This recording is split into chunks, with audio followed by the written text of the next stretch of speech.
चलिए बढ़ते हैं अब जो है हम लोग क्वेश्चन नंबर 5वें के जो है डी पार्ट में।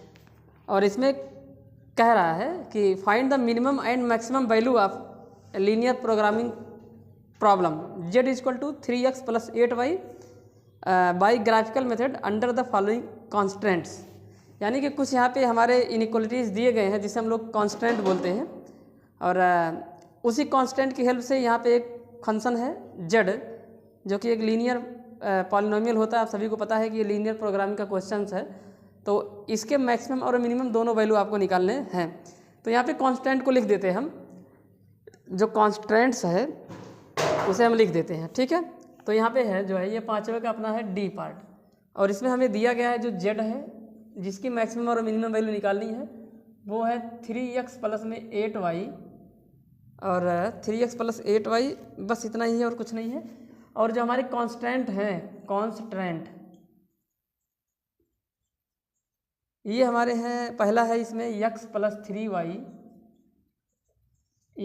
3y जो है वो लेस है इक्वल है 60 के, और दूसरा है x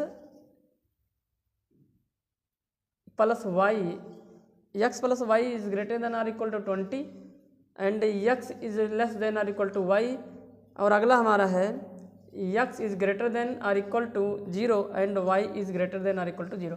आप सभी को पता है कि ये आपका लीनियर प्रोग्रामिंग का ये क्वेश्चन है, यानी कि रैखिक प्रोग्रामन। तो इस तरह के क्वेश्चंस को लगाने के लिए आपको पता है कि ये जो गिवन कांस्टेंट है, इन गिवन कांस्टेंट की सबसे पहले हम यहाँ पे ग्राफ बनाएंगे और ग्राफ पे उसको प्लॉट करेंगे। और कैसे प्लॉट करते हैं आप सभी को पता है कि सबसे पहले इसको इक्वेशन के फॉर्मेट में बदल लेंगे, और उनको उसके बाद जो है चलिए यहाँ पे पूरा जो है लगा के दिखाते हैं आप सभी को, तब समझ में आएगा। तो सबसे पहले हम लोग ग्राफ बनाएंगे पहले वाले का। तो पहला हमारा जो है वो क्या है x प्लस 3y, और इसको इक्वल टू 60 लिख लो। एक बार x बराबर 0 पुट करने की ज़रूरत होती है, एक बार y बराबर एक बार जो है एक बार x बराबर 0 पुट करेंगे तो यहाँ पे पुट कर देंगे put x equal to 0, then y equal to कितना आ जाएगा, आपको पता है कि ये 0 बन जाएगा और 3 से डिवाइड होगा तो ये 20 आ जाएगा। तो x इक्वल टू 20, तो अगर कोऑर्डिनेट बनाना चाह रहे हो तो कोऑर्डिनेट हमारा बन जाएगा 0, 20। दूसरा यहाँ पे क्या पुट करेंगे, put y equal to 0, then x equal to 60 आ जाएगा। तो जो कोऑर्डिनेट बन जाएगा वो हमारा क्या बन जाएगा, यहाँ पे कोऑर्डिनेट बना लेंगे, कोऑर्डिनेट हमारा हो जाएगा 60 कामा में क्या 0। तो ये पहले इक्वेशन हमने यहाँ पे बना लिया। अब हम लोग बनाएंगे दूसरे इक्वेशन से। देखिए दूसरे से कैसे बनाते हैं, ध्यान से देखिए। तो दूसरे से बनाएंगे ऐसे कुछ, जैसे मान लीजिए कि आपका यहाँ हो गया दूसरा जो हमारा यहाँ पे कांस्टेंट दिया गया है वो है x plus y is greater than or equal to 20 है। इसको हम लोग लिखेंगे x plus y is equal to 20, और यहाँ पे पुट कर देंगे x is equal to 0, then y is equal to 20 and y is equal to 0, यहाँ पे लिख देते हैं and y is equal to 0, then x is equal to 20। तो जो यहाँ पे हमारा यहाँ पे जो कोऑर्डिनेट बन जाएगा, यहाँ पे कोऑर्डिनेट वो बन जाएगा हमारा 0, 20, और जो यहाँ बनेगा वो 20, 0 हो जाएगा। और यहाँ पे एक इक्वेशन और दिया गया है, वो कौन सा इक्वेशन है, वो जो इक्वेशन है हमारा वो है x is less than or equal to y. तो इक्वेशन बनाएंगे तो x इक्वल टू वाई हो जाएगा। और आप सभी को पता है कि x इक्वल टू वाई ऐसी लाइन होती है जो ओरिजिन से होकर गुजरती है 45 डिग्री के एंगल पे, ठीक है। तो चलिए जो है यहाँ पे अब इन सब चीज़ों को यहाँ पे प्लॉट करते हैं अपने ग्राफ पे। तो ये हमारा यहाँ पे ग्राफ बना लेते हैं चलिए देखिए ये हमारा ग्राफ है, और यहाँ पे जो एक चीज़ लिखी गई है x is greater than equal to 0 और y is greater than equal to 0, ये भी एक मतलब दो लाइन है, लेकिन ये सिर्फ आप सभी को पता है कि x बराबर 0 जब करेंगे तो ये y एक्सिस की लाइन बनेगी, और इसका जब इक्वेशन बनाएंगे तो y बराबर 0 होगा जो कि x एक्सिस का लाइन होगा। और ये हमें बताते हैं कि हमारा जो आंसर आने वाला वो फर्स्ट क्वाड्रेंट में होगा, ठीक है। तो ज़्यादा यहाँ पे ग्राफ को हम अपने सिर्फ फर्स्ट क्वाड्रेंट से मतलब रखेंगे। तो ये हमारा x एक्सिस हो जाएगा, ये y हो जाएगा, और ये y डैश हो जाएगा। इधर x डैश मान लेते हैं, इधर जाने की ज़रूरत है नहीं, क्योंकि ये चीज़ बताती है कि जो आंसर आएगा वो हमारा फर्स्ट क्वाड्रेंट में आएगा। किस में आएगा, फर्स्ट क्वाड्रेंट में, ठीक है। तो ध्यान में रखना है इस चीज़ को। अब यहाँ पे देखिए 60 तक वैल्यू लेके जाना है और 20 है, तो हम एक काम करते हैं 20-20 का अंतराल यहाँ पे बना लेते हैं। तो चलिए यहाँ पे अपना हो जाएगा 20, यहाँ हो जाएगा 40, यहाँ हो जाएगा कितना 60। तो 20, 40, 60, और यहाँ पे भी ऐसे ही कुछ कर लेंगे 20, 40 यहाँ हो जाएगा, और यहाँ कितना हो जाएगा 60 हो जाएगा। ठीक है, तो ऐसे ग्राफ बना लिया अपना। अब ध्यान से देखिए यहाँ पे क्या करेंगे करना ये है कि अब इनको हम प्लॉट करेंगे और क्या करेंगे। तो x बराबर 0,20 कहाँ होगा, यहाँ होगा 0,20, x का मान 0 वाई एक्सिस पे ही तो होता है भाई, और 60,0 ये है। इनको मिलाते ही एक लाइन ड्रा कर लेंगे। अरे एक सेकंड, यहाँ पे गड़बड़ हो गया, सही से मिला नहीं, इसको सही कर लेते हैं जो है थोड़ा, एक मिनट, सही से बना लेते हैं इसको थोड़ा सा जो है। तो इधर से बनाना है, ऐसे जाएगा ये, ठीक। अब दूसरी जो लाइन हमारी, ये कौन सी लाइन है, इसको थोड़ा इधर निकाल देते हैं और x एक्सिस को यहाँ ऊपर लिख देते हैं। x एक्सिस, ये लाइन हमारी कौन सी है, x + 3y जो है इक्वल टू 60 है, या x + 3y is less then और इक्वल टू 60 वाला ये है।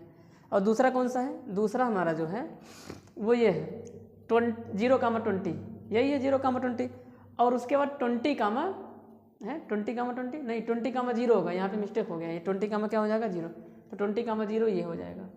तो ये वाली लाइन जाएगी अब की बारे, ये देखो ये लाइन है, ठीक है। और एक जो तीसरी लाइन हमारी है वो ये है, ये। अब तीसरी लाइन को भी जो है यहाँ पे ऐसे प्लॉट करेंगे, ये लाइन ये होती है तीसरी लाइन, इसको बोलते हैं, मतलब जो x बराबर y लाइन है वो ये है, तो ये हमारी है x = y वाली लाइन, ठीक है। और ये कौन सी है, x + y is greater then और इक्वल टू 20। अब हमको क्या करना है, अब हम जो है इन तीनों जो लाइन यहाँ पे दिए गए हैं इन पर एक बिंदु एक बिंदु ले लेके जो कि इस लाइन पर स्थित नहीं होंगे, चेक करेंगे क्या ये जो इनइक्वलिटी सेटिस्फाई हो रही है कि नहीं हो रही है। अगर सेटिस्फाई हो रही है तो जिस तरफ का हमारा पॉइंट लिया गया होगा उस तरफ इनके सॉल्यूशन हमें मिलेंगे। तो सबसे पहले हम जो है इस वाले लाइन को चेक करते हैं। अब इस लाइन पर स्थित जो बिंदु होगा, जो पॉइंट होगा उसको नहीं लेना है, बाकी इधर का या उधर का ले सकते हैं। तो चलिए इधर का ले लेते हैं। तो ये जो पॉइंट है वो 0,0 आप सभी को पता है, तो 0,0 यहाँ पे उठा के पुट करो और देखो क्या ये सेटिस्फाई हो रहा है कि नहीं हो रहा है। अगर सेटिस्फाई होगा तो इधर का आंसर हो जाएगा 0 की तरफ वाला, अगर नहीं होगा तो इस लाइन के उधर होगा। तो यहाँ पे जब रखेंगे तो 0 + 0 क्या 0 + 0 कितना आएगा, 0 आएगा। क्या 0 20 से बड़ा है तो आंसर होगा नहीं है, इक्वल भी नहीं है, तो मतलब इस साइड का आंसर नहीं होगा। तो जो इसका आंसर आएगा वो इस साइड का होने वाला है, इधर का आंसर हो जाएगा ना इस लाइन के। तो इधर देखिए आंसर हो जाएगा।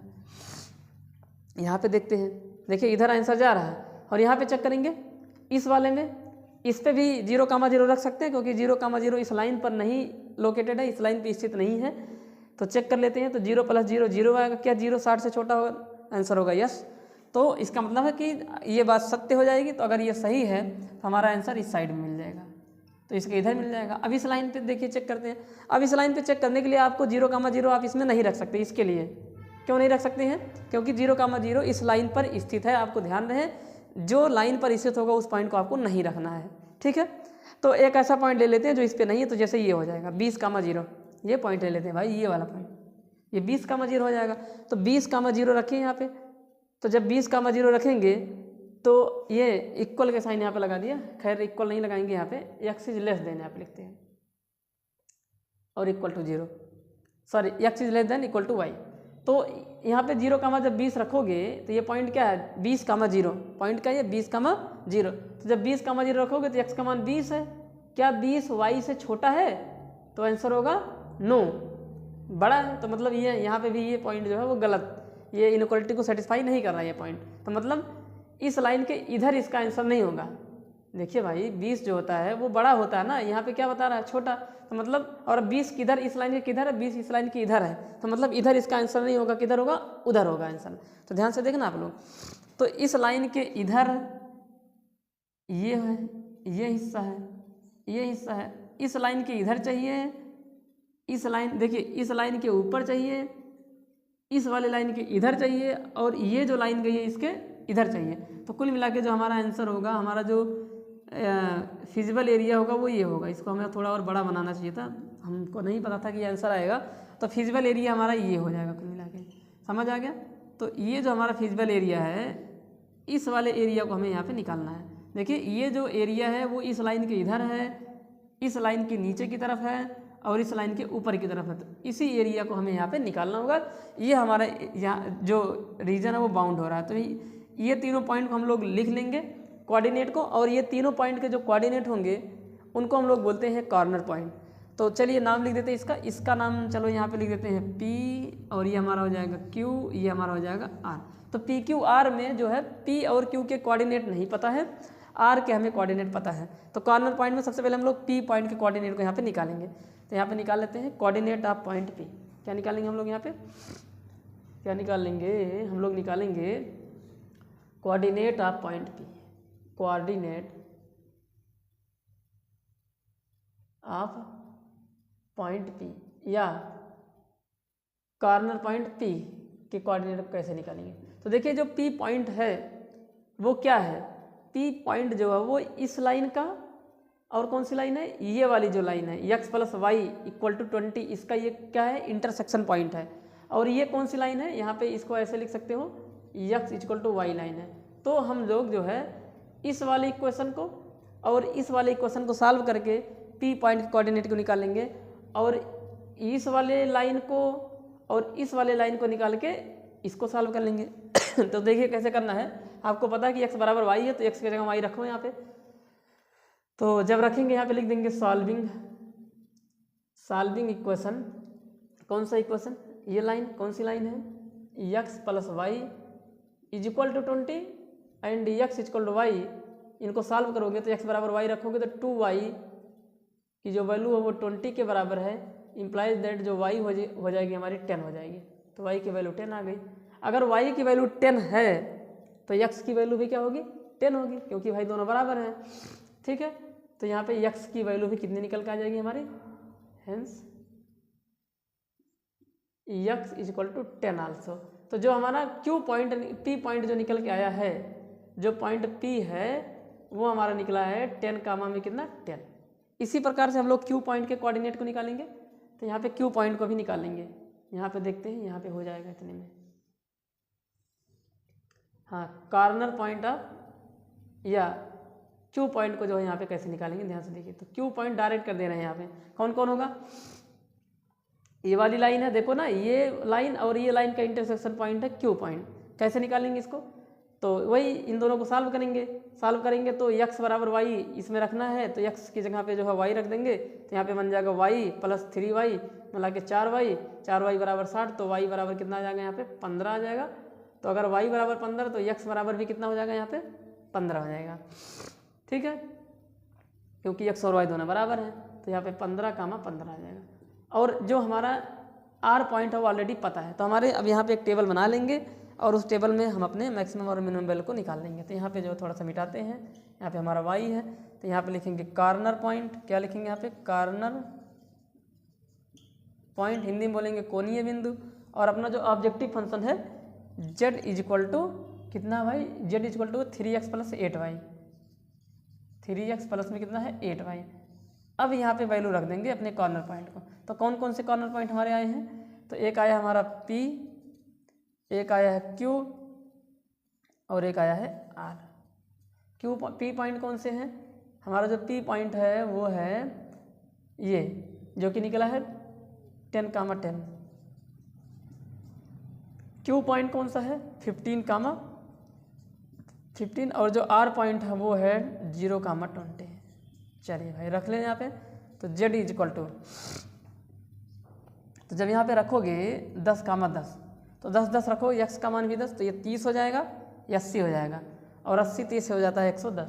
यहाँ पे कितना बन जाएगा हमारा 110, 80 और 30 कितना हो जाएगा अपना 110 हो जाएगा, होगा या नहीं होगा, 80 30 110 हो जाएगा यहाँ पे। और उसके बाद जो है, एक सेकेंड रुक जाइए, बता रहे हैं भाई, चलिए हाँ, और यहाँ पे रखेंगे 15 15, तो 15 दिया 45 हो जाएगा, और 15 8 120 हो जाएगा, तो 120 165 आ जाएगा ना, 120 + 45। देखिए ये 15 यहाँ पे रखेंगे, 15 दिया 45 हो गया, और 15 यहाँ रखेंगे, 15 8 120 हो जाएगा, तो 165 हो जाएगा। जेड का मान कितना हो जाएगा 120 + 45 165। और जो अगला होगा हमारा जेड जब यहाँ पे 0 और 20 रखोगे तो यहाँ पे 0 रखोगे तो ये 20 हो जाएगा, 0 बन जाएगा, और यहाँ पे रखेंगे 160 हो जाएगा। तो देखिए हमारा जो 165 है वो हमारा हो जाएगा यहाँ पे मैक्सिमम वैल्यू, और जो 110 वो हो जाएगा हमारा क्या, मिनिमम वैल्यू। तो इस तरह से करते हैं, तो आपको ये चीज़ समझ में आ गई होगी। ये था लीनियर प्रोग्रामिंग का क्वेश्चन। और अब हम लोग जो है बढ़ते हैं अपने क्वेश्चन नंबर जो है 5वें के लास्ट पार्ट ई पार्ट पे। और ये 5 नंबर के क्वेश्चन है, आपको हमने बता दिया है। और ऐसे करना होता है। ये जो मैक्सिमम वैल्यू 165 निकल के आई है वो 15,15 पे मिली है, और जो मिनिमम वैल्यू 110 निकल के आई वो 10,10 पे मिली हुई है। ठीक है, तो उम्मीद करता हूँ कि आपको ये समझ में आया होगा। बढ़ते हैं अपने नेक्स्ट क्वेश्चन पे। तो देखिए क्वेश्चन नंबर जो है हमारा ये है हमारा 5वें का ई पार्ट, और इसमें हमसे कह रहा है क्या कि f(x) equal to mod x minus 2 upon x minus 2 when x is not equal to 2। मतलब जब x 2 के इक्वल नहीं है तो ये फंक्शन है, और अगर x 0 के बराबर है, यार यहाँ पे भी 2 होना चाहिए ना।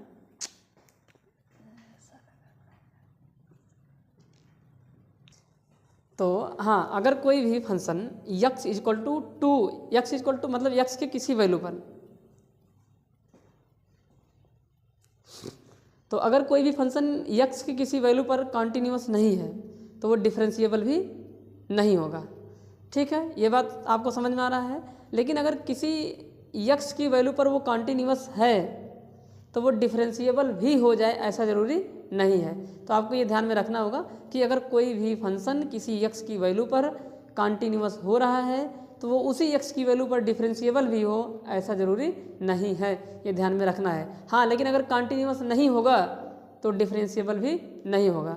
ठीक है, कॉन्टिन्यूस होगा तो भी डिफरेंशिएबल नहीं होगा, तो भी डिफरेंशिएबल नहीं हो सकता है। लेकिन अगर वो उस x की वैल्यू पर कॉन्टिन्यूस नहीं है तो डिफरेंशिएबल नहीं होगा, ये तो पक्का है। लेकिन कॉन्टिन्यूस होने के बाद डिफरेंशिएबल हो इसकी कोई गारंटी नहीं है। तो ठीक है, लेकिन अगर कोई भी फंक्शन किसी x की वैल्यू पर डिफरेंशिएबल है तो कॉन्टिन्यूस भी होगा।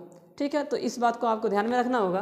तो हमें चेक करना है x की जब मतलब x बराबर 2 पर ये फंक्शन क्या है, कॉन्टिन्यूस है कि नहीं है, डिफरेंशिएबल है कि नहीं है। तो देखिए क्या करेंगे। तो सबसे पहले इसको थोड़ा सा सिंप्लीफाई करते हैं। तो यहाँ पे कह रहा है कि f(x) इक्वल टू, देखिए कह रहा है कि आप सभी को पता है कि ये मॉड फंक्शन है, और ये मॉड फंक्शन एक बार प्लस लेके खुलता है और एक बार माइनस लेके खुलता है, यानी कि उसको एक बार माइनस प्रोवाइड कराया जाएगा अगर मॉड के अंदर माइनस है तो। जैसे यहाँ पे थोड़ा समझा देते हैं। आप सभी को पता है मॉड x बराबर ये x भी होता है और मॉड x बराबर माइनस x। अब ये देखिए माइनस मतलब मॉड से बाहर निकल के माइनस नहीं बना है।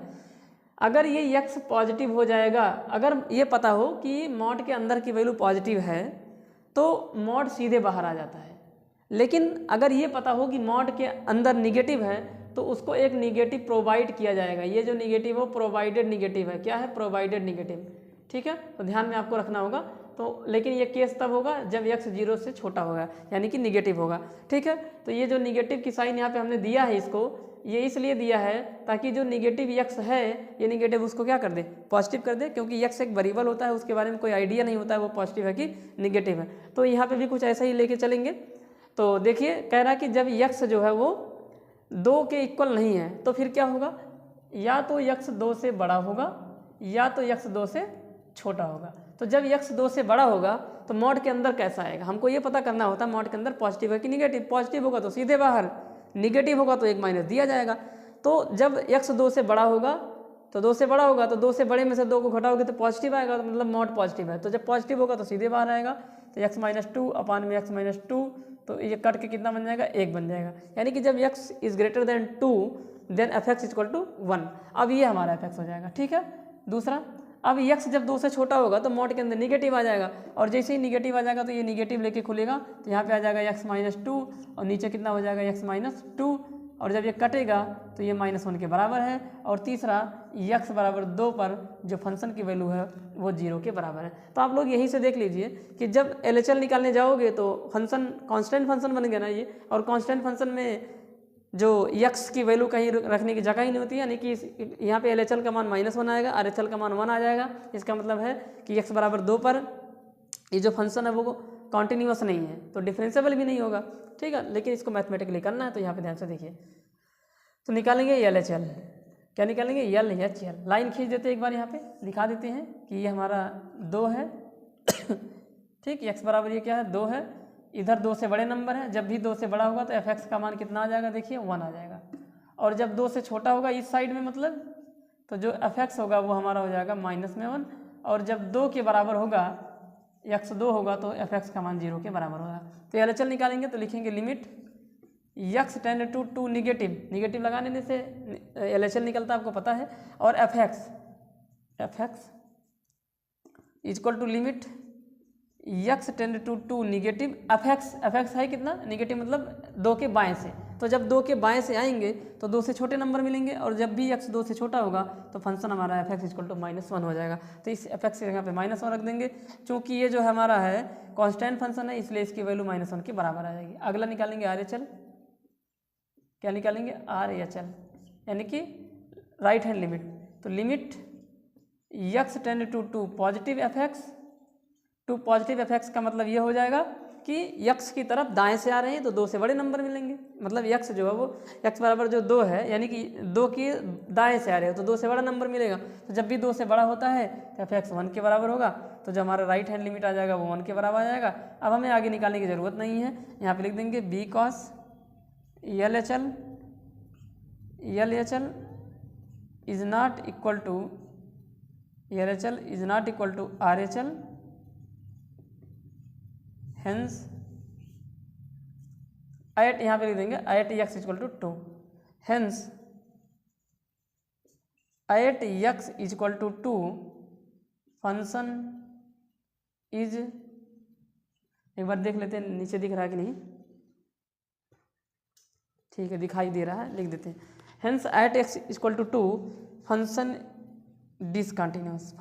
डिसकंटिन्यूस, क्या होगा, फंक्शन इज डिसकंटिन्यूस, x बराबर 2 पर फंक्शन क्या हो गया हमारा यहाँ पे डिसकंटिन्यूस हो गया, ठीक है, क्योंकि बराबर नहीं है यार।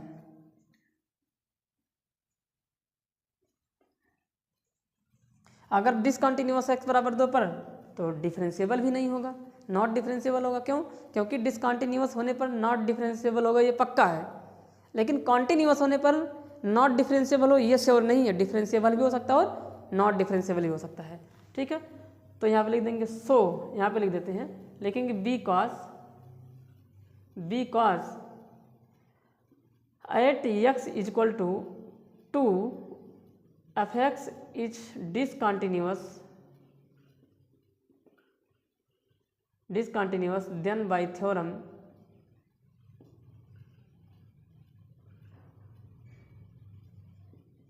Eight x equal to 2 function is not differentiable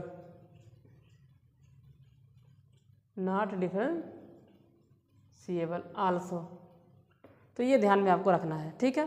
तो उम्मीद करता हूँ कि आपको समझ में आया होगा, और अब हम लोग बढ़ते हैं अपने जो है क्वेश्चन नंबर 6 की तरफ, और ये भी सारे 5 नंबर के क्वेश्चन है जो हमारे क्वेश्चन नंबर 6 है, ठीक है।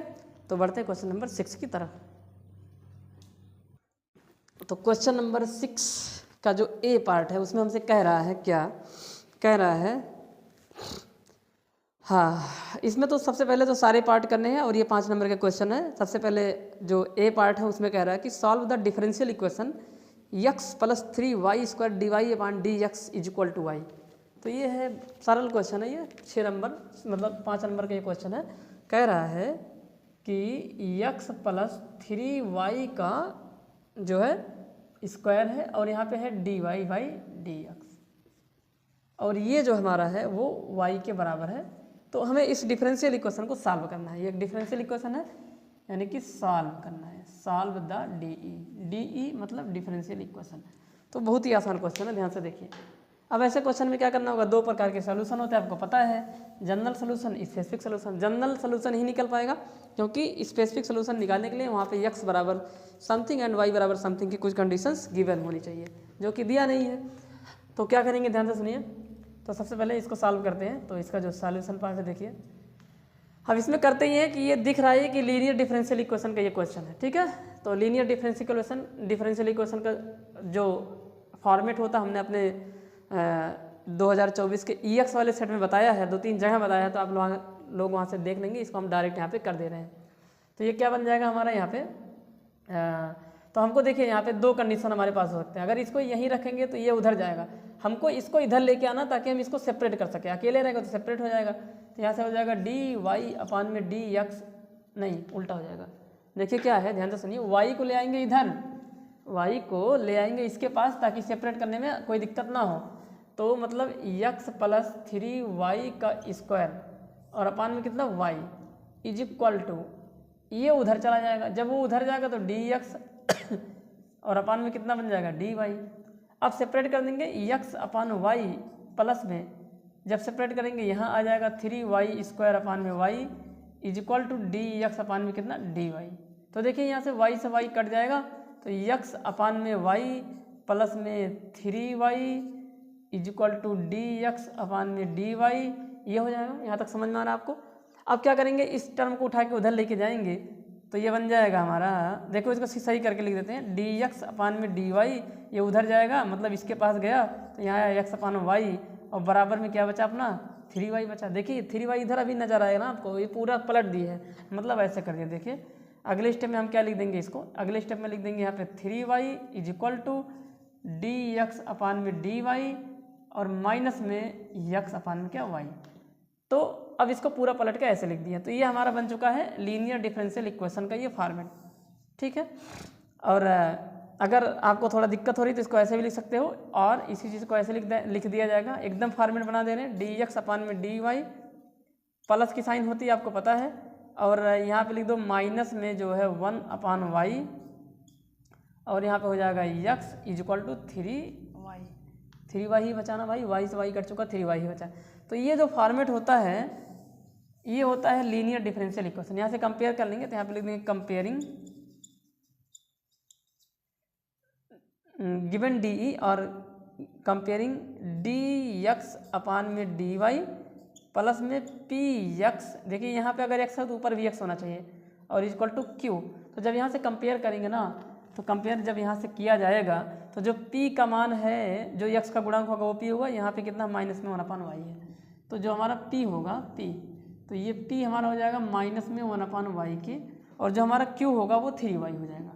q किसके बराबर होगा 3y हो जाएगा। अब अगला स्टेप हमारा होता है IF निकालना, इंटीग्रेटिंग फैक्टर। तो IF निकालते हैं e की पावर p, अब dx की dy किसके रिस्पेक्ट में डिफरेंशिएशन हुआ है, y के रिस्पेक्ट में हुआ, तो y ही लिखा जाएगा। और वैसे भी आप लोग देख लीजिए, ये y का फंक्शन है तो इंटीग्रेशन में ऐसा नहीं होता कि x का फंक्शन हो y के रिस्पेक्ट में इंटीग्रेट करो, जिसमें फंक्शन होगा उसी के रिस्पेक्ट में इंटीग्रेशन करना होगा। तो रख देंगे वैल्यू e, और p है माइनस में 1 अपान y, और यहाँ पे कितना dy। तो ये बन जाएगा e की पावर माइनस log y, आपको पता है माइनस बाहर हो जाएगा, 1 अपान y का log y होता है। और आपको ये भी पता होगा कि जो e की पावर माइनस log x होता है वो 1 अपान x के बराबर होगा, x की जगह y है तो ये 1 अपान y बन जाएगा। तो मतलब जो अपना IF निकल के आया है वो 1 अपान y आया है, कितना आ जाएगा 1 अपान y। अब सॉल्यूशन क्या होता है इसका, इस टाइप के डिफरेंशियल इक्वेशन का, इस टाइप का जो डिफरेंशियल इक्वेशन होता है उसका जो सॉल्यूशन होता है वो क्या होगा, वो होता है जिसका डिफरेंशिएशन हुआ है वो गुणे IF। तो यहाँ पे x का हुआ है तो x गुणे IF अपना है x upon y equal to integration of q कितना है 3y into IF 1 upon y into में किसके रिस्पेक्ट में डिफरेंशिएशन इंटीग्रेशन हुआ है, डिफरेंशिएशन हुआ है y के, तो इंटीग्रेशन भी उसी के रिस्पेक्ट में होने वाला है। तो y से y कट गया, तो यहाँ पे आ जाएगा x upon y is equal to 3 constant, 3 का y के सापेक्ष किया जाएगा तो 3y आ जाएगा, और प्लस में c आ जाएगा, तो x इक्वल टू आ जाएगा 3y का स्क्वायर प्लस में कितना आ जाएगा cy, यही आंसर हो जाएगा। इससे ज़्यादा इसको नहीं सॉल्व करेंगे, तो यही हमारा क्या हो जाएगा आंसर। तो इस डिफरेंशियल इक्वेशन का ये हमारा आएगा सॉल्यूशन। चेक कर लेते हैं एक बार कुछ और सिंपलीफाई वगैरह किया कि नहीं किया है, देख लेते हैं भाई एक बार। x equal to 3y square plus cy एकदम करेक्ट है, तो ये हमारा हो जाएगा आंसर। अब हम लोग बढ़ेंगे अपने जो है क्वेश्चन नंबर 6 के बी पार्ट पे। ये था हमारा क्वेश्चन नंबर 6 का ए पार्ट, 5 नंबर का ये सारे क्वेश्चन हैं। अब हम लोग बढ़ेंगे क्वेश्चन नंबर 6 के बी वाले पार्ट पर, ठीक है, नोट कर लीजिए इतना आप लोग। देखिए 6 का बी पार्ट, कौन सा बी पार्ट, इसमें कह रहा है कि 6 के बी पार्ट में बोल रहा है, 1 मिनट रुक जाइए आप लोग। कह रहा है कि there are 500 students in a school, एक स्कूल में 500 जो है वो स्टूडेंट पढ़ते हैं। इन विच 230 आर बॉयज़, जिसमें से 230 लड़के हैं। इट इज़ नोन दैट, यदि यह ज्ञात है 20% boys are studying in class 12, 20% विद्यार्थी ऐसे हैं जो क्लास 12 में, मतलब 20% लड़के ऐसे हैं जो क्लास 12 में पढ़ते हैं। ठीक है, मतलब 20% बॉयज़ हैं जो क्लास 12 में पढ़ते हैं। Find the probability that A randomly chosen student is a boy, मतलब इस बात की प्रायिकता क्या होगी कि जो चुना गया विद्यार्थी है वो लड़का है ऑफ क्लास 12, और वो किस क्लास का हो, एंड इज़ ऑफ क्लास 12, और वह क्लास 12 का हो। मतलब इस बात की प्रायिकता क्या है कि जो चुना गया विद्यार्थी है वो क्लास 12 का एक लड़का है, इसकी प्रायिकता हमें निकाल के देनी है। तो देखिए कंडीशनल प्रोबेबिलिटी का क्वेश्चन है, इसमें गिवन दैट है कि जो चुना गया विद्यार्थी वो लड़का है। क्या है वो?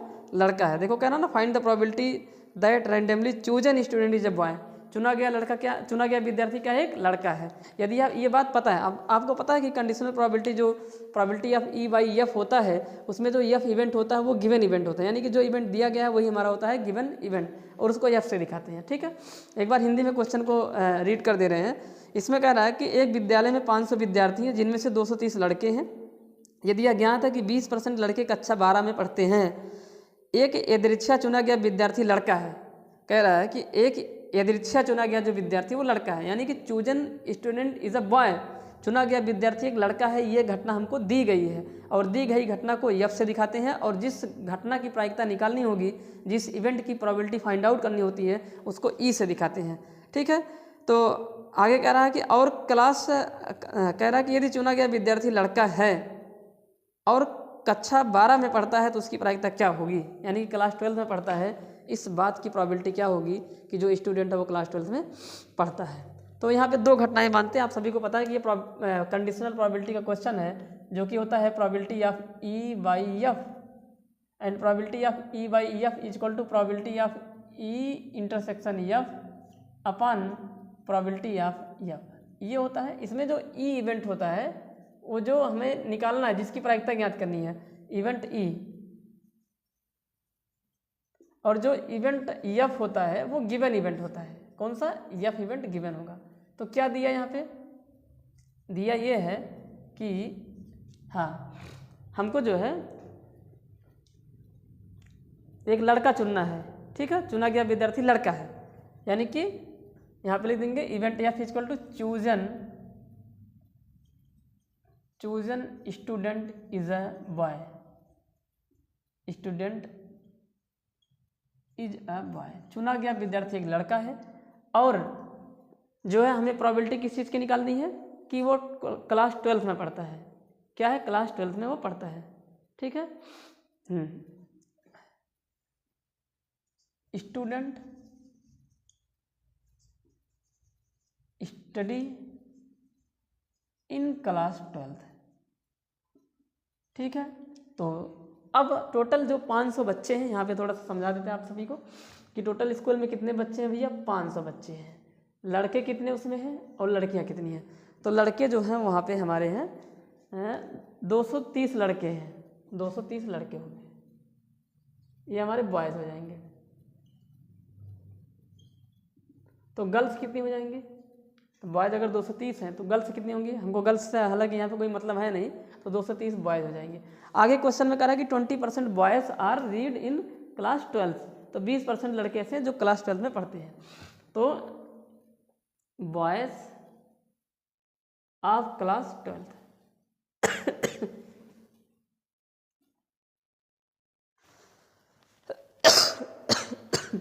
बॉयज़ ऑफ क्लास 12 कितने हमारे? 230 इंटू 20 और अपान में 100, कितना बन जाएगा? ये जब सॉल्व करेंगे इसको तो हमारा ये बन जाएगा, ये इससे कट गया, ये इससे कट गया, तो कितना हो जाएगा यहाँ पर ना 46 आ जाएगा। 46 लड़के ऐसे हैं जो क्लास 12 में पढ़ते हैं। ठीक है, अब यहाँ पे इन सब सारी चीज़ों को निकाल देंगे।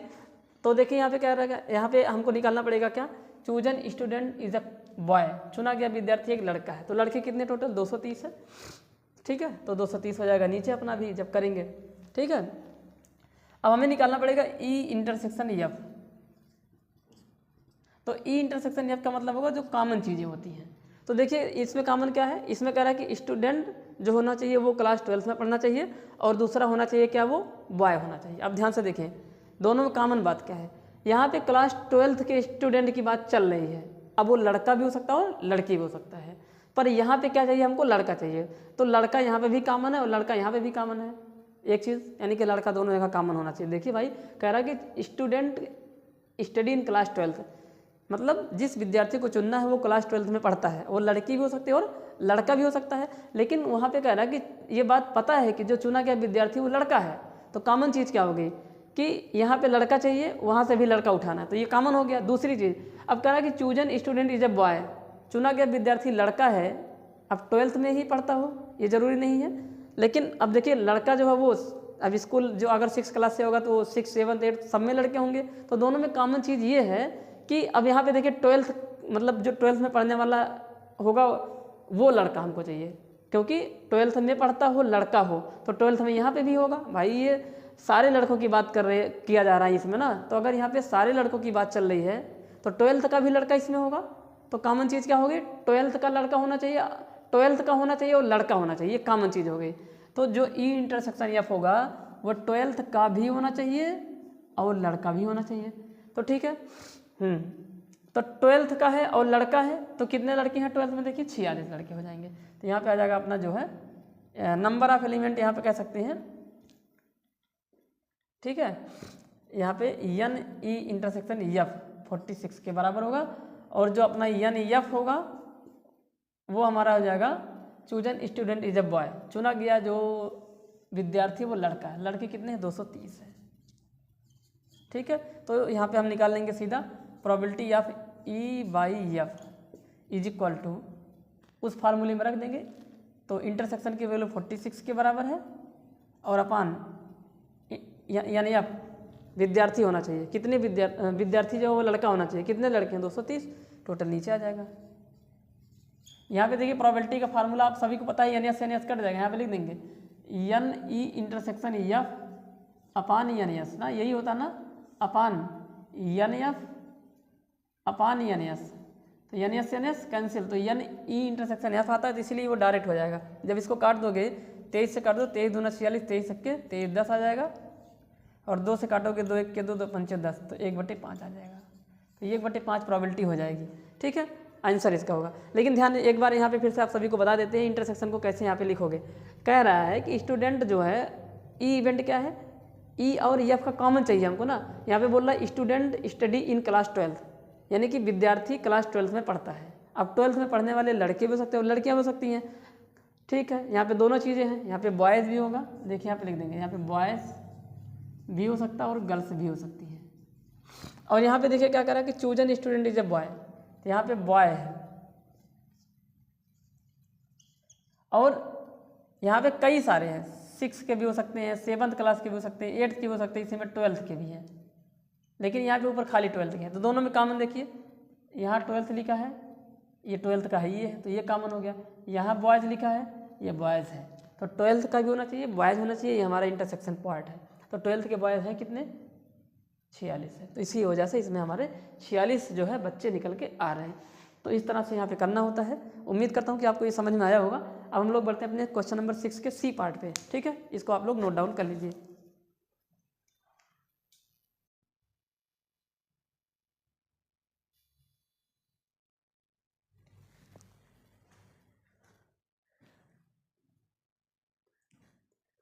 देखिए क्वेश्चन नंबर 6 के जो है वो सी पार्ट में कह रहा है कि if matrix A is equal to, एक मैट्रिक्स दिया गया है, अभी आपको यहाँ पे लिख देते हैं और नीचे आपको दिखेगा अभी, कह रहा है कि then prove that A into adjoint of A is equal to determinant of A into I. तो ठीक है, तो यहाँ पे एक मैट्रिक्स दिया गया है और हमें कुछ यहाँ पे बातें प्रूव करनी है।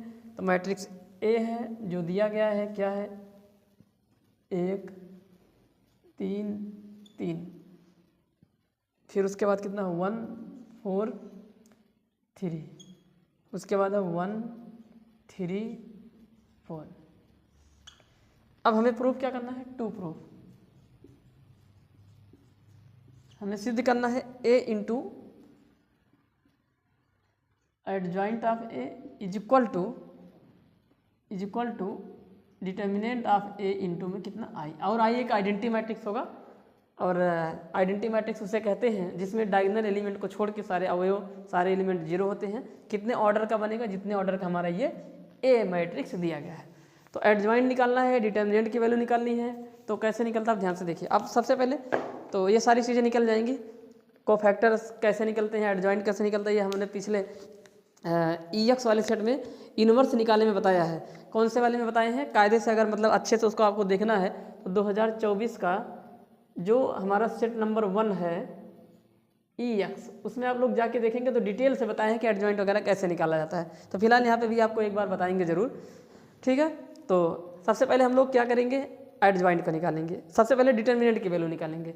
अब डिटर्मिनेंट कैसे बनाएंगे, तो ये जो हमारा मैट्रिक्स ए दिया गया है इसको दो वर्टिकल लाइन के अंदर कर लेंगे, यानी कि ये जो मुड़ी हुई लाइन है इसको हटा के वर्टिकल लाइन बना देंगे तो ये डिटर्मिनेंट बन जाएगा, और डिटर्मिनेंट की वैल्यू निकाल लेंगे, ठीक है। तो यहाँ से देखिए, यहाँ पे तो ए डिटर्मिनेंट किसके बराबर होगा, ऐसे बना लेंगे, और यहाँ पे लिखेंगे 1 3 3, और यहाँ पे 1 4 3, और फिर से यहाँ पे आ जाएगा हमारा 1 3 4।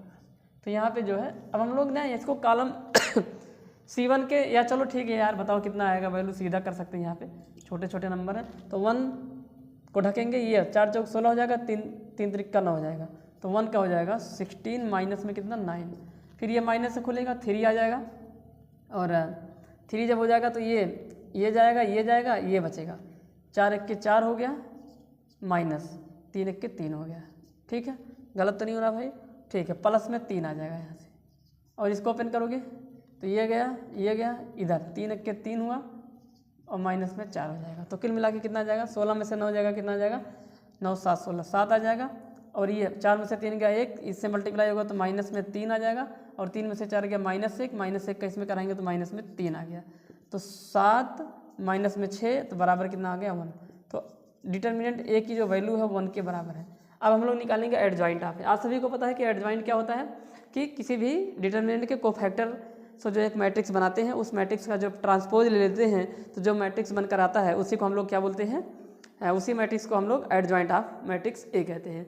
तो हम कोफैक्टर निकालना शुरू कर रहे हैं इसका, तो कोफैक्टर कैसे निकालेंगे आप सभी को पता है कैसे निकालते हैं। तो C11 इज इक्वल टू क्या करेंगे, पहले 1 लिखेंगे, यहाँ पे देखिए, यहाँ पे 1 लिखिए, उसके बाद जो है यानी कि पहले वाले रो और पहले वाले कॉलम का निकालना है, तो इसका निकालना है, तो ये जाएगा, तो ये दोनों बच जाएंगे, इनको सॉल्व कर लेंगे, और यहाँ पे देखिए 1 लिखेंगे, -1 लिखेंगे, 1 लिखेंगे, -1 लिखेंगे, ऐसे अल्टरनेट करते जाएंगे और माइनस से मल्टीप्लाई करते जाएंगे। एक बार फिर से बता देते हैं एडजॉइंट कोफैक्टर कैसे निकालते हैं, कि -1 की पावर i प्लस j करते हैं इनटू उसके माइनर से मल्टीप्लाई करा देते हैं। अब आप सभी को पता है कि -1 की पावर जब करते हैं तो या तो 1 आएगा या तो माइनस आएगा, दो चीज़ आने की संभावना है, क्या संभावना पूरा फिक्स है। अगर -1 की पावर इवन आ जाएगी तब तो 1 आ जाएगा, ऑड आ जाएगी तो जो है वो -1 आ जाएगा। तो i प्लस j करना यानी कि रो और कॉलम को करना है, तो यहाँ पे देखिए 1 + 1 2 आएगा, तो -1 की पावर 2 करेंगे तो कितना आ जाएगा 1 आ जाएगा। तो इसी वजह से 1 से शुरू करेंगे, अल्टरनेट करते चले जाओ, तो यहाँ पे हो जाएगा कितना, तो ये गया, इन दोनों को सॉल्व करना है, तो 4 चौक 16 हो गया, और -3 त्रिक्का 9 हो गया, सीधा कर दे रहा हूँ यहाँ पे 16 माइनस में 9, अब 16 में से 9 जाएगा, कितना आ जाएगा अपना 7, तो सीधा 7 आ जाएगा। अब की बार C12 निकालेंगे, तो C12 निकालेंगे तो ये कॉलम ये रो जाएगा, 3 का कराएंगे, 4 1 के 4, लेकिन यहाँ पे लिखा जाएगा -1, तो ये अब की डायरेक्ट कर देंगे, 4 1 के 4 हो गया, -3 1 के 3 हो गया, ठीक है। तो यहाँ 4 से 3 जाएगा, कितना आ जाएगा अपना 1 आ जाएगा, लेकिन यहाँ पे मल्टीप्लाई होगा तो -1 आ जाएगा। C13 निकालेंगे, मतलब इसका निकालेंगे, तो ये गया तो ये बचे अपने ना। एक बार फिर से देख लीजिए, इसके पहले 4 1 के 4, 3 1 के 3, माइनस, अब की बार प्लस होना जाएगा, और ये वाला एलिमेंट निकाल ले हो तो ये गया, तो ये 3 1 के 3 -4 1 के 4, 3 -4, तो कितना जाएगा अपना -1 आ जाएगा, ठीक है। आगे C21 निकालेंगे, C21 क्या होगा, ये होगा, तो ये तो बचेंगे अपने ये, तो यहाँ पे -1 हो जाएगा, और यही दोनों हमारे बचे, तो 4 3 12 हो जाएगा, -3 त्रिक्का 9 हो जाएगा, और 12 में से 9 के कितना जाएगा अपना यहाँ पे 3 आ जाएगा, लेकिन आगे माइनस लगेगा तो माइनस में 3 आ जाएगा। अब इसको निकालेंगे, C यहाँ पे थोड़ा ऐसे बनाना पड़ेगा हमको, ठीक है। चलो भाई, एक सेकेंड, ऐसे करना पड़ेगा, ऐसे। ठीक, अब उसके बाद निकालेंगे C22। कौन है C22? ये है, तो ये देखो C22 यही तो है, तो ये गया, तो अपने कौन से बचे? ये और ये, तो -1 तो +1, 4 1 4, -3 1 3 हो जाएगा, और 4 से 3 जाएगा, कितना जाएगा? 1 आ जाएगा। C23 निकालेंगे, C22 ये था ना, C23 ये, तो ये और नहीं, हाँ ये निकाल लेना, तो ये गया, तो ये बचेंगे अपने। ठीक है, तो आ जाएगा 3 1 3 -1 लिखना पड़ेगा क्योंकि +1 हो चुका है, तो 3 1 3 और 3 1 3, तो 3 -3, तो बराबर में आ जाएगा कितना? 0। आगे निकालेंगे C31 इक्वल टू 31 ये है, तो ये गया, तो ये दोनों बच जाएंगे। +1 से शुरू करेंगे अब की बार, कितना बन जाएगा? ये वो, तो कितना बन जाएगा? 9 - 12, 9 - 12, तो कितना आ जाएगा? यहाँ पे -3 आ जाएगा। C32 इक्वल टू 32 C32 ये है, सॉरी हाँ C32 ये है ना, तो ये गया, तो बचेंगे कौन? ये 3 1 3 3 1 3, तो 0 बन जाएगा। यहाँ पे सीधा लिख देंगे, 0 लिख देते हैं सीधा यहाँ। ठीक है, C33, तो C33 का देखिए क्या होगा, तो C33 ये है, तो ये गया। अब देखिए ये +1 था, ये -1 है, यहाँ पे -1 था, लिख देते यार, लिखेंगे नहीं, याद रखना। अब यहाँ पे +1 आएगा इंटू, चलिए कराइए। C33 में ये गया, वो गया, तो इधर आएगा 4 1 4, अब माइनस में 3 1 3, तो 4 - 3 लिख देते हैं एक बार, 4 - 3, तो कितना आ जाएगा अपना? 1 आ जाएगा। अब हमारा सब कुछ जो कोफैक्टर वो निकल चुका है। अब हम लोग लिखेंगे अपना एडजॉइंट। क्या बनाएंगे? अपना adjoint. Now adjoint is equal to, now adjoint of A is equal to cofactor matrix जो होता है उसी का ले लेते हैं ट्रांसपोज। यहाँ पे लिख देंगे एक बार, कोफैक्टर जो अपना निकला है मैट्रिक्स के अंदर उसका लेंगे AT यानी कि ट्रांसपोज। तो चलिए भाई एडजॉइंट अपना शुरू करते हैं। क्या हो जाएगा? कोफैक्टर क्या क्या निकला है? तो 7 हुआ, -1 हो गया, -1 हो गया, माइनस में 3 हो गया, 1 हो गया, और कितना है? 0 है। उसके बाद देखिए ये कितना है यार?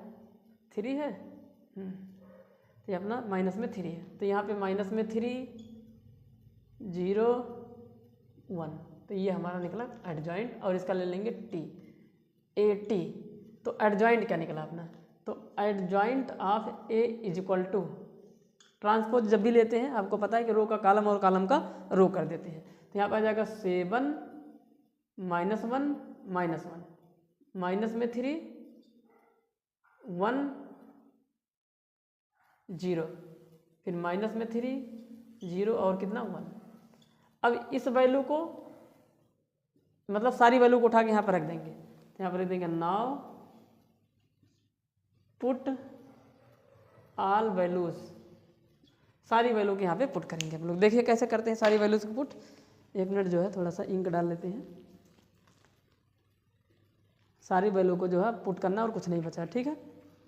ये हो जाएगा, आसान है ये, बस खाली थोड़ा जो है झंझट ज़्यादा रहता है इसमें।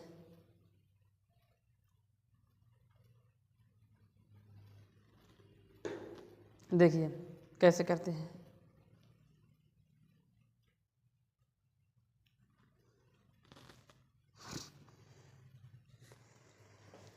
तो हमारा जो हो जाएगा, रख देंगे वैल्यू सारी यहाँ पे उठा के। क्या करना है, वैल्यू रखते हैं। देखिए A यानी कि वो मैट्रिक्स क्या है अपना 1 3 3 1 4 3, फिर है 1 3 4 इंटू एडजॉइंट। देखिए ना एडजॉइंट अपना ये निकल के आया है। एडजॉइंट है 7 माइनस में 3, फिर माइनस में 3, फिर यहाँ पे -1 1 0, -1 0 1 into is equal to determinant of A किसके बराबर है? 1 के। तो 1 इंटू आई लिख देते हैं यहाँ पे। क्या लिख देंगे यहाँ पे आई, अभी आई लिख देंगे, जगह नहीं है थोड़ा जो है, या फिर यहाँ पे लिख देते हैं आई। आपको पता है कि 1 0 0 0 1 0 0 0 1 ऐसे करके बनाएंगे। यहाँ पे 3 क्रॉस 3 का देखते हैं दिख रहा है कि नहीं दिख रहा है, जो है दिख रहा है, बस थोड़ा सा कटा है, तो थोड़ा सा जो है इसको और इधर सेपरेट कर देते हैं, ठीक है। चलिए अगली बार में जो है आपको दिखेगा, यहाँ पे हल्का सा दिखा होगा, ये लाइन नहीं दिख रही होगी, इस लाइन को मिटा के जो है यहाँ पे कर देते हैं। ये अब चेक करते हैं दिख रहा है कि नहीं दिख रहा है। अब आपको यहाँ पे दिखाई दे रहा है, अब इधर ही लिखेंगे हल्का सा, ठीक है। चलिए अब मल्टीप्लाई करना बचा और कुछ नहीं करना। कैसे मल्टीप्लाई करते हैं ध्यान से देखिए, ऐसे मल्टीप्लाई करते हैं, मतलब रो का सारे कॉलम में कराएंगे, तो हर एक रो का सारे कॉलम में कराना होता है करस्पॉन्डिंग। तो इसका इसमें कराएंगे तो कितना बन जाएगा आपकी बात, कराते हैं यहाँ पे, तो इसका इसमें कराएंगे 7 आ जाएगा, फिर इसका यहाँ पे कराएंगे माइनस में 3 आ जाएगा, फिर इसका यहाँ पे कराएंगे फिर माइनस में 3 आ जाएगा, ठीक है, ये हो गया।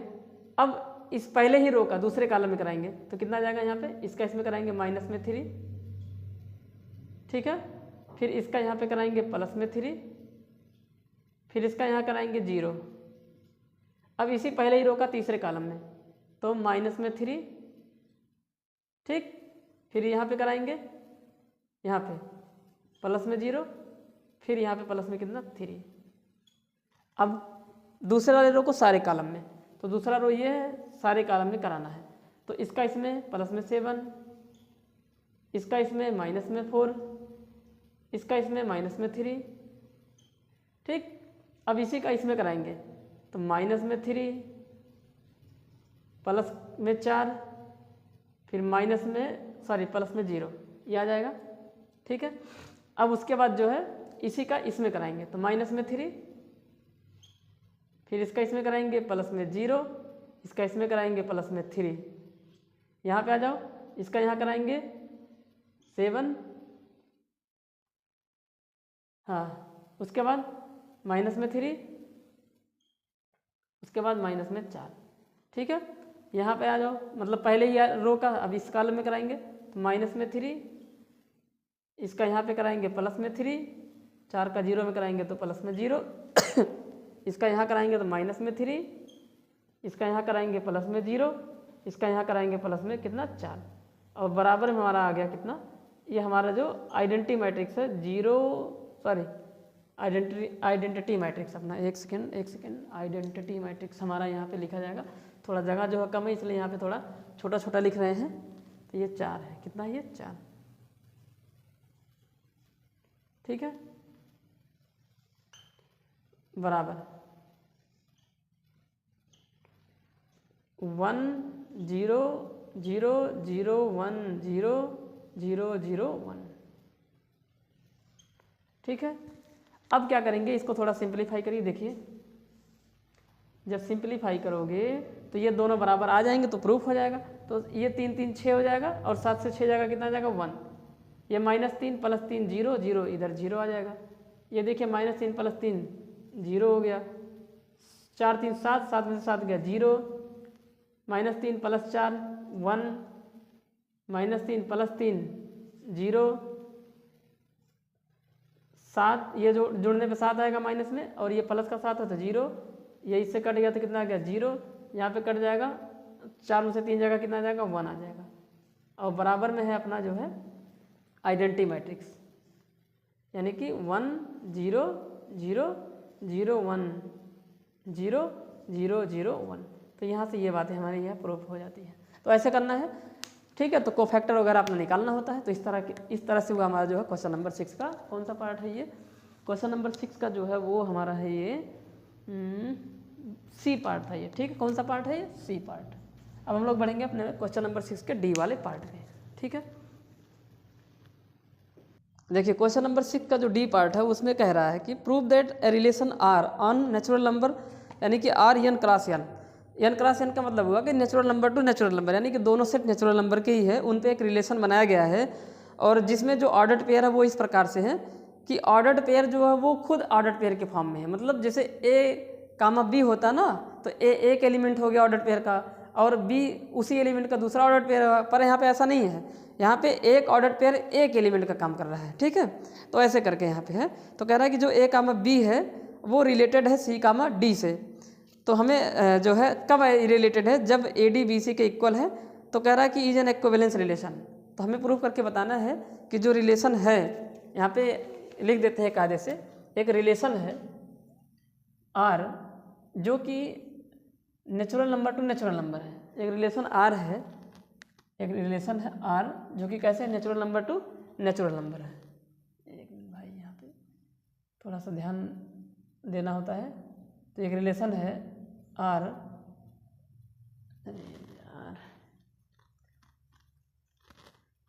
ऐसे एक रिलेशन आर है, natural number two natural number है, ठीक है।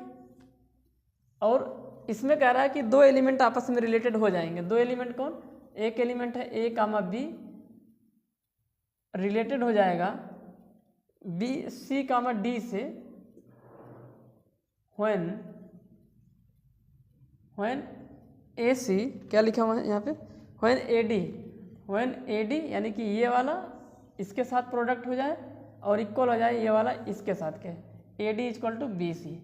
जब ये चीज़ होती है तो दो एलिमेंट हमारे यहाँ पे क्या हो जाएंगे, आपस में रिलेटेड हो जाएंगे। तो ऐसा यहाँ पे कुछ सिस्टम है।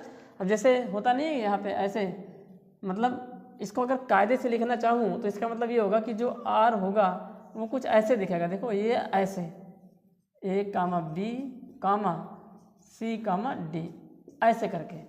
अब ये एलिमेंट के काम, ये पहला वाला ऑर्डर्ड पेयर है, ये फर्स्ट ऑर्डर पेयर हो गया, first ordered pair,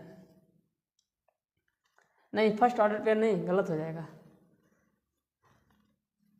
first element of ordered pair, first element of, ठीक, first element of ordered pair. तो ये ऑर्डर पेयर का पहला वाला एलिमेंट है और ये क्या है, ऑर्डर पेयर का दूसरा वाला एलिमेंट। तो ये चीज़ तब होगी जब, बता रहा है कि मतलब ये दोनों एलिमेंट आपस में रिलेटेड तब होंगे जब जो ए डी होगा वो बी सी के इक्वल होगा। तो हमें प्रूव करना है कि जो रिलेशन ये दिया गया है वो एक इक्विवेलेंस रिलेशन है, यानी कि रिफ्लेक्सिव, सिमेट्रिक और ट्रांजिटिव तीनों है। तो चलिए देखिए कैसे करते हैं इसको। तो सबसे पहले रिफ्लेक्सिव देखते हैं। फॉर रिफ्लेक्सिव यानी कि सातुल्य संबंध। अब आप सभी को पता है कि इस रिफ्लेक्सिव के लिए जो है स्वयं का स्वयं के साथ रिलेशन होना चाहिए, यानी कि दोनों जो ऑर्डर पेयर के जो दोनों एलिमेंट होंगे वो सेम टाइप के दिखने चाहिए। तो यहाँ पे लिख देंगे लेट एनी ए कामा ए। अभी ये एक एलिमेंट पूरा नहीं हुआ, ध्यान से देखिएगा आप लोग यहाँ पे, ये ऐसे लेट ए कामा ए। अब देखो उसी का उसी के साथ होता है, समझ रहे हो ना। यहाँ पे ऐसे एक बार लिख लेंगे लेट एनी ए कामा ए, मतलब ये एक एलिमेंट है। अभी अगर ये नॉर्मल टाइप का होता, नॉर्मल सेट हो, मतलब रिलेशन होता, तो यहाँ पे ऐसे लिखते खाली a belonging a natural number, लेकिन यहाँ पे ऐसा नहीं लिखना पड़ेगा। यहाँ पे ऑर्डर्ड पेयर ही एलिमेंट बन चुका है, तो A comma A belonging natural number. अब यहाँ पे लिखेंगे बी कॉस फॉर ऑल ए कामा ए, ऐसे लिखेंगे। अब देखिए ये ए ऐसा हो जाएगा ना, उसके बाद कामा, फिर ए कामा ए। अब देखिए जैसे ऐसे दिखता है ए कामा ए, तो इस ए की जगह पे ये आ गया है और इस ए की जगह पे ये आ गया है। Has related in the given relation because. देखो इसका जब इसमें मल्टीप्लाई कराते हो, देखो ना यहाँ पे, और मतलब कब ये रिलेशन में आएंगे, जब इसका पहला वाला इसके लास्ट वाले के प्रोडक्ट के और इसके दूसरा वाला इसके पहले वाले प्रोडक्ट के बराबर होगा। तो देखिए क्या ऐसा हो रहा है, इसका पहला इसका last A into A is equal to इसका दूसरा ए इसका दूसरा ए, तो A square is equal to A square आ रहा है, मतलब इक्वल आ रहा है। ये बात सही है, तो इसलिए ये आपस में रिलेटेड हो जाएगा। यानी कि ऐसा कोई भी होगा, जैसे यहाँ पे बी कामा बी ले लेंगे तो B square is equal to B square आ जाएगा। सी कामा सी मतलब ये एक एलिमेंट ये हो जाएगा ऑर्डर पेयर का, दूसरा ये हो जाएगा। तो इस तरह से ये आप हमेशा जो है इक्वल ही आएंगे जब बाहर का प्रोडक्ट और अंदर का प्रोडक्ट कराते हैं। तो यहाँ पे लिख देंगे hence relation R is reflexive, अतः जो रिलेशन आर होगा वो रिफ्लेक्सिव होगा। ठीक, अब हम लोग बढ़ते हैं जो है सिमेट्रिक के लिए। किसके लिए? सिमेट्रिक के लिए। दूसरा है फॉर सिमेट्रिक।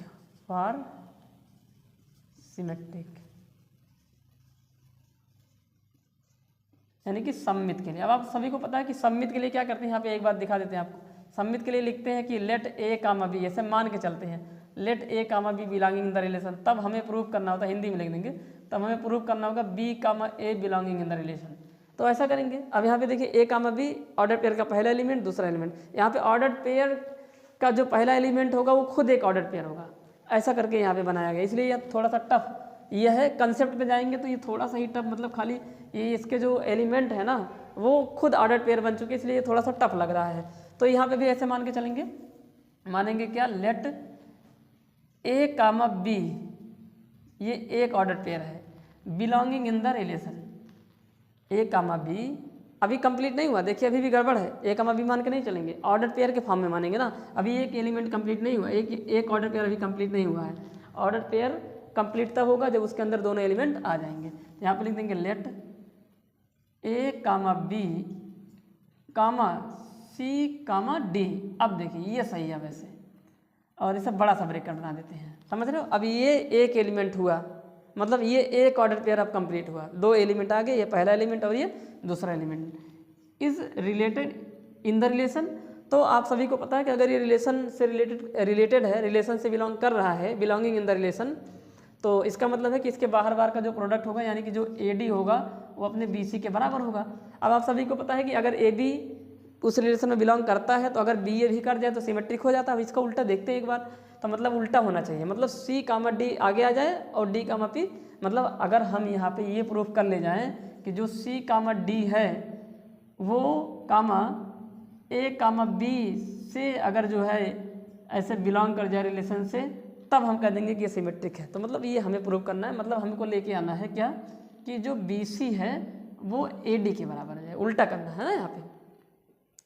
ये तो भाई ऑर्डर पेयर को खिसका लेते हैं ना, ए कामा बी ऐसे हो जाता है। ठीक है, ध्यान से देखिए यहाँ पे कैसे करते हैं। तो ये चीज़ अगर आ जाएगी तो हो जाएगा आपका। एक बार फिर से समझा रहे हैं, ध्यान से देखिए।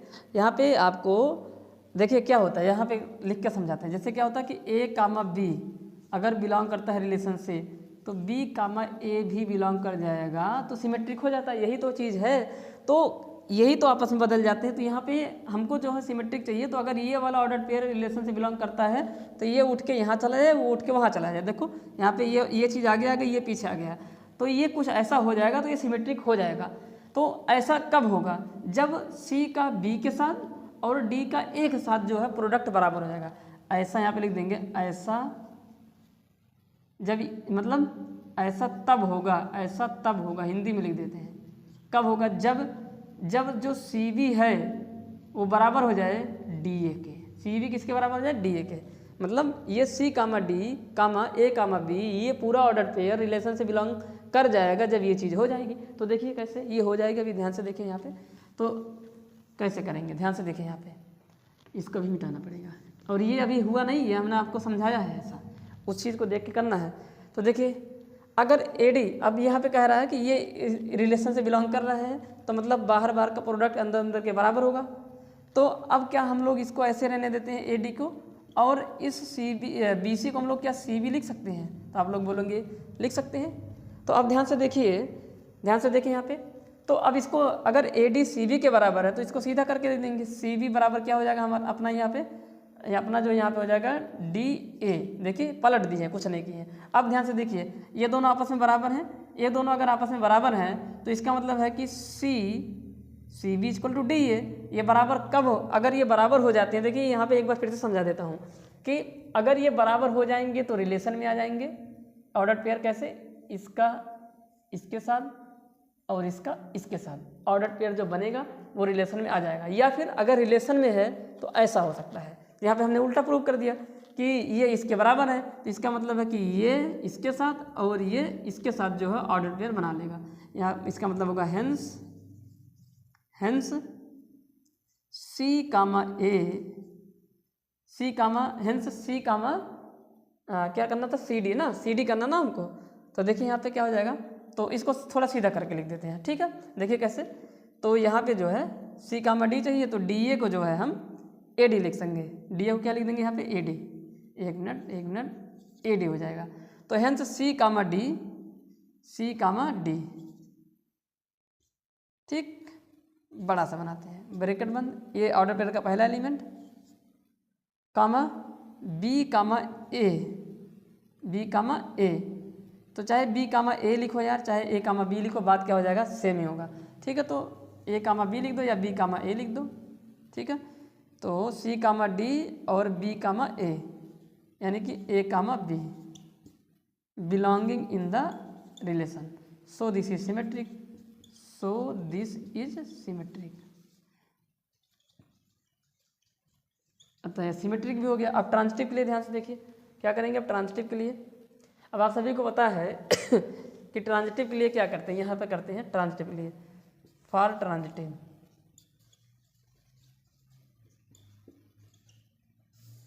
मान के चलते हैं ए कामा बी, यहाँ पे समझा देते हैं। ट्रांजिटिव के लिए क्या करते हो, ए कामा बी भी रिलेशन से बिलोंग करेगा, वह मतलब एंड बी कामा सी भी करना चाहिए, तब अगर हम ए कामा सी कर देते हैं तो वो ट्रांजिटिव हो जाता है।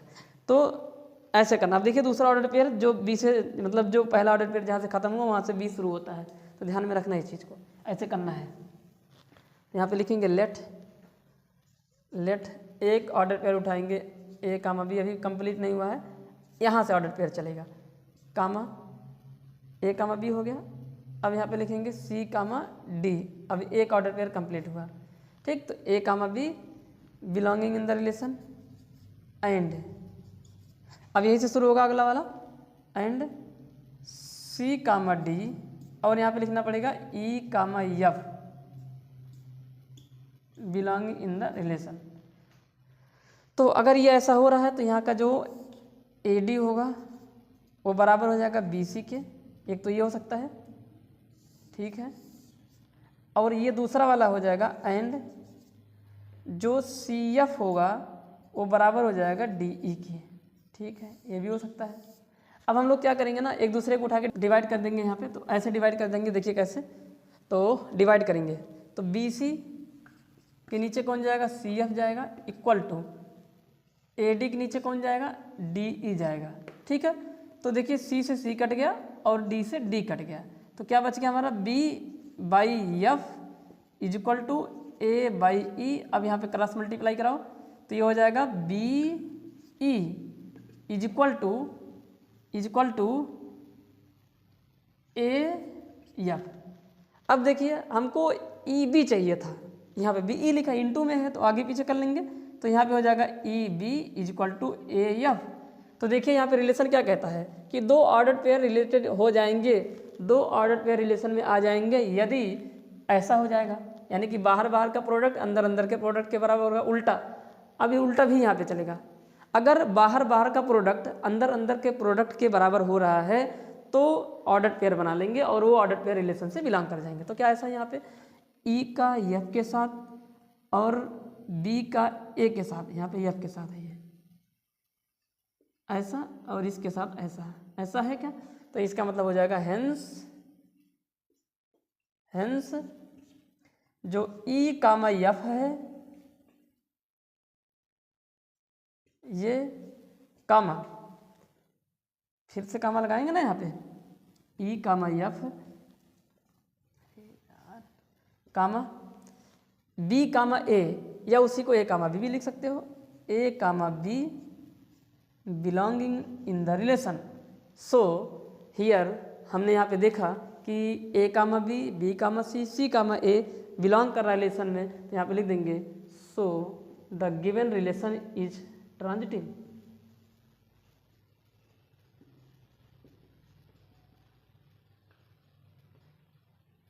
ट्रांजिटिव हो गया। अब ये जो रिलेशन है वो रिफ्लेक्सिव भी हो गया, सिमेट्रिक भी हो गया, ट्रांजिटिव भी हो गया, इसलिए जो रिलेशन है वो हमारा हो जाएगा इक्विवेलेंस रिलेशन। तो लास्ट में लिख देंगे hence the relation R is equivalence relation.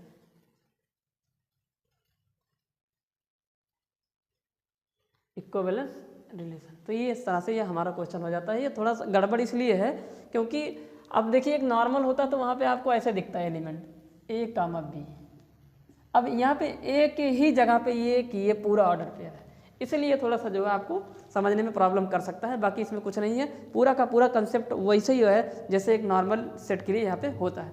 तो अब हम लोग बढ़ेंगे अपने नेक्स्ट क्वेश्चन पे और क्वेश्चन नंबर जो वो 6 का जो है ई पार्ट करते हैं। ठीक है, 6 का कौन सा पार्ट? ई वाला। तो चलिए बढ़ते हैं हम लोग अब जो है क्वेश्चन नंबर 6 के ई पार्ट पे। और इसमें हमसे कह रहा है कि find the shortest distance between two lines, और यहाँ पे दोनों लाइन जो है यहाँ पे लिखी गई है, यानी कि हमारे पास दो लाइन है, वेक्टर फॉर्म में है, और ये 3D का क्वेश्चन है। पहली वाली जो लाइन है वो vector r is equal to है i cap plus 2j cap minus 4k cap plus lambda time 2i cap plus 3j cap plus 6k cap, ये पहली वाली लाइन हो जाएगी। और जो दूसरी लाइन है वो है 3i cap plus 3j cap minus 5k cap और plus mu time 2i cap plus 3j cap plus 6k cap. इनके बीच जो न्यूनतम दूरी है यानी कि जो शॉर्टेस्ट डिस्टेंस है उसको हमें यहाँ पे फाइंड आउट करना है। तो सबसे पहले तो आप सभी को बता देते हैं कि जो वेक्टर फॉर्म में होता है इक्वेशन ऑफ लाइन वो कैसे दिखता है और उसमें कौन क्या होता है, उसके बाद इस क्वेश्चन को यहाँ पे हम लोग करते हैं। तो वेक्टर फॉर्म में जो इक्वेशन ऑफ लाइन होता है वो हमारा होता है, देखिए क्या है कि जो वेक्टर फॉर्म में इक्वेशन ऑफ लाइन होगा वो होगा vector r equal to a vector plus में लैम्डा टाइम b वेक्टर, ऐसे दिखता है। चूँकि यहाँ पे दो लाइन है तो यहाँ पे जो है a1 और b1 लिख देते हैं। ठीक है, अब ये a1 क्या है? लाइन जिस पॉइंट से होकर जाएगी या लाइन के ऊपर स्थित एक पॉइंट है जो कि a1 वेक्टर, यानी कि लाइन के ऊपर स्थित जो हमारे पॉइंट हैं उनसे जो वेक्टर बनाया जाएगा वो हमारा a1 वेक्टर हो जाएगा। और लाइन जिस वेक्टर के पैरेलल है, लाइन जिस वेक्टर के पैरेलल है वो हमारा b1 वेक्टर हो जाएगा। तो यानी कि ये जो लाइन है वो a1 पॉइंट से होकर जाएगा और b1 वेक्टर के पैरेलल होगा। तो यहाँ पे दो लाइन है इसलिए यहाँ पे a1 और b1 लिख दिया। और यहाँ पे दूसरी जो लाइन हो जाएगी वेक्टर r बराबर हो जाएगा अपना a2 वेक्टर प्लस में म्यू टाइम b2 वेक्टर।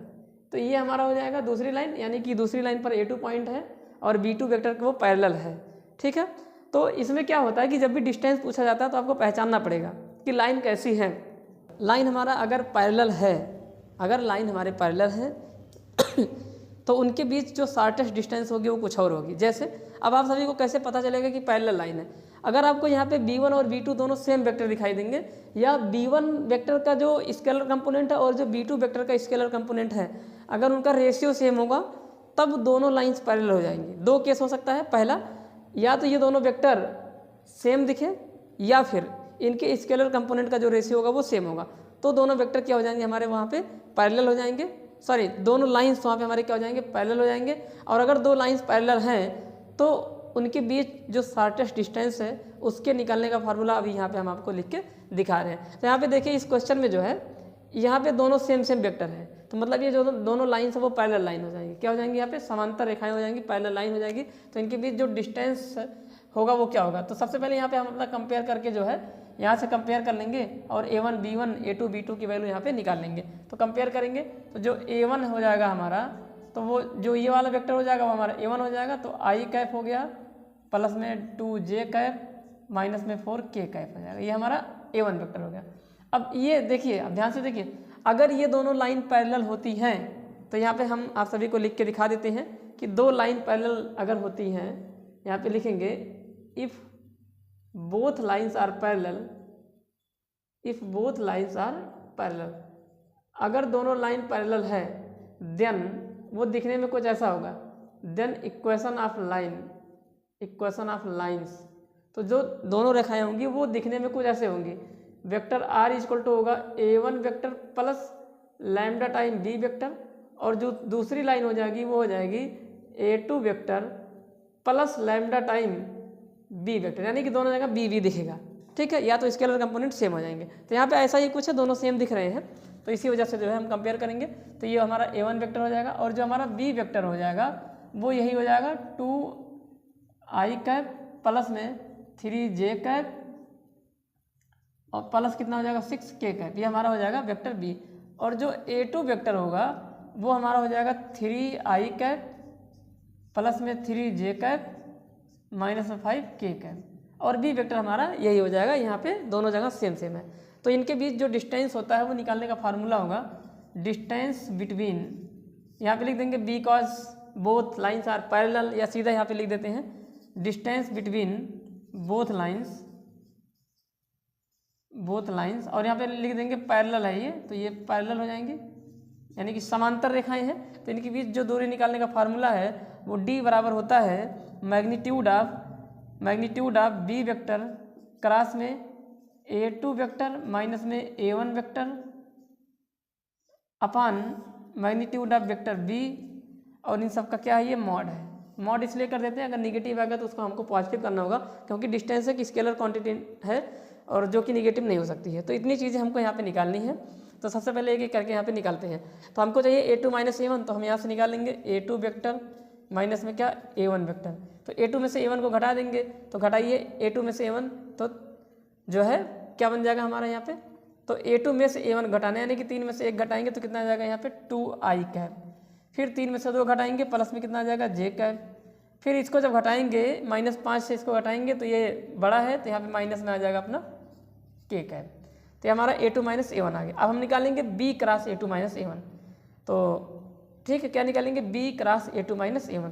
तो B cross A2 minus A1 निकालेंगे, यहाँ पे निकालते हैं, जगह नहीं है तो यहाँ पे हम लोग निकालेंगे क्या, B cross A2 minus A1। एक मिनट,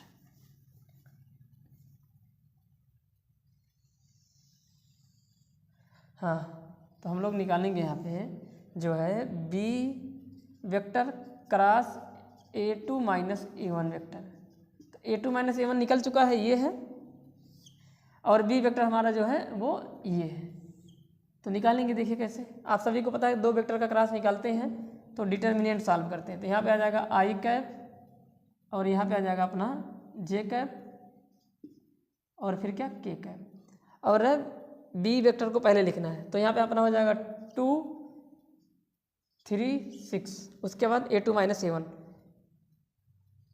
2 1 माइनस 1, इसको सिंप्लीफाई करेंगे, डिटर्मिनेंट को ओपन कर देंगे तो यहाँ पर आ जाएगा i कैप, और यहाँ पे आ जाएगा -3 माइनस में 6, तो -3 हो जाएगा, माइनस में 6 हो जाएगा। ये माइनस से खुलेगा j कैप, माइनस से खुलेगा ना, और यहाँ पे कितना बन जाएगा, तो ये हो जाएगा माइनस, इसका इसमें होगा क्योंकि ये ढक दिया जाएगा, ये भी ढका जाएगा, तो माइनस में 2 आ गया, और फिर माइनस में जो हो जाएगा हमारा 12 हो जाएगा, ठीक है, और प्लस में अपना हो जाएगा यहाँ पे k कैप। अब इसके बाद जो है ये गया, तो जो है अपना यहाँ पे बचेंगे ये दोनों, तो 2 1 के 2 हो गया, और माइनस 3 दूनी कितना हो जाएगा अपना 6 हो जाएगा। तो इस तरीके से ये हो जाएगा। इसको थोड़ा सिंप्लीफाई करते हैं यहाँ पे, तो -3 माइनस 6 माइनस 9i कैप, फिर ये 12 2 14 हो जाएगा, बाहर माइनस है तो प्लस हो जाएगा 14 j कैप हो जाएगा, और ये माइनस में 4 k कैप। तो ये हमारा आ गया B cross vector B cross A2 minus में A1 वेक्टर। अब इसका चाहिए मैग्नीट्यूड, तो मैग्नीट्यूड भी निकाल देंगे यहाँ पे, क्योंकि बिना मैग्नीट्यूड निकाले काम नहीं चलेगा।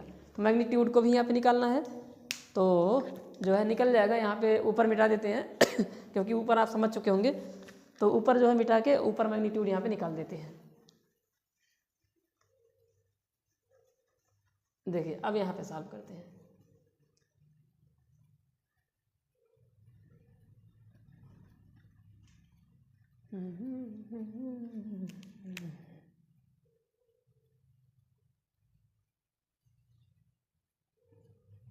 ठीक है, देखिए अब यहाँ पे करते हैं सॉल्व, ठीक है, मैग्नीट्यूड निकालेंगे। तो मैग्नीट्यूड ऑफ B वेक्टर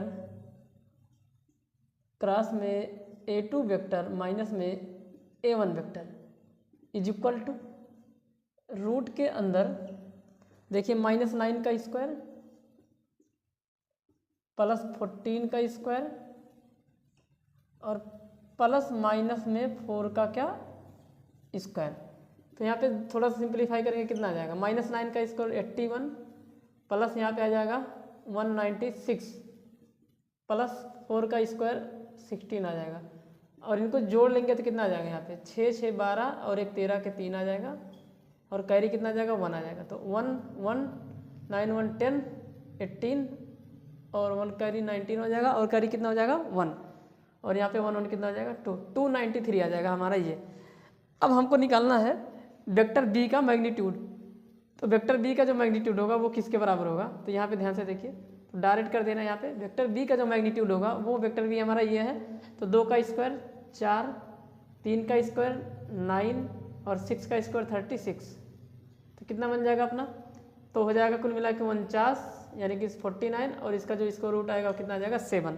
अब हमें चाहिए डिस्टेंस, तो distance D is equal to distance d is equal to, अब क्या करेंगे इस फार्मूले में उठा कर रख देंगे, ये है b cross a2 minus a1 का मैग्नीट्यूड। तो b cross a2 minus a1 का जो मैग्नीट्यूड है वो ये निकल के आ चुका है अपना, कितना आ गया है रूट के अंदर 293 और अपान में मैग्नीट्यूड ऑफ b, देखिए ना नीचे कितना गया है मैग्नीट्यूड ऑफ b कितना है 7 है। तो ये जो निकल के आया है यही हमारा डिस्टेंस हो जाएगा, ये हमारा क्या हो जाएगा आंसर। तो ये हमारा हो जाएगा आंसर, यही हमारा हो जाएगा।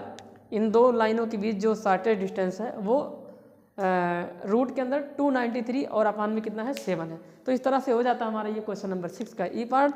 बढ़ेंगे अपने क्वेश्चन नंबर 7 की तरफ, और अब स्टार्ट हो जा रहे हैं हमारे क्वेश्चन नंबर, यहाँ पे जो 7 से होते हैं 7, 8, 9 ये होते हैं 8 नंबर के क्वेश्चन। तो देखते हैं आगे कैसे क्या है और इनको हम लोग यहाँ पे करने वाले हैं। ठीक है, नोट कर लीजिए इतना आप लोग।